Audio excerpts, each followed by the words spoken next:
Well, it's early spring and there's one vegetable that you can plant right now, and that's onions. So if you go to your independent garden center, you're going to find bare root like these Walla Wallas, or you're going to find them in tray packs in soil. Well, either way that you buy them, you do have to separate them. You're not going to plant them just in one clump. Yeah, so when you take your clump like this, you can pull them apart, and when you're digging your little trench, we'll dig a little trench right in our soil, and we'll want to space these out.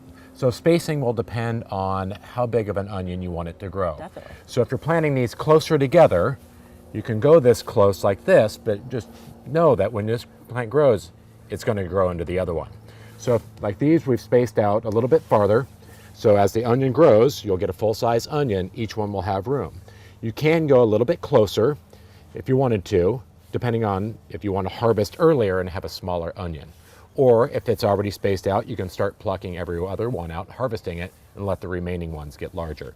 But all you have to do is just lay the roots down here, kind of move your soil in around, pack it around, and then continue down your row. And then you can plant as many rows apart as you want to, just leaving a little bit of space between the rows. Right. It is pretty easy, and you can just pluck these out like a spring onion. You can use them small for salads, or wait till later in the summer when the tops start turning brown and shriveling. That's when you know they're ready to harvest. Planting onions, it's a great time to get them. Get into your independent garden center this weekend and plant some at your garden.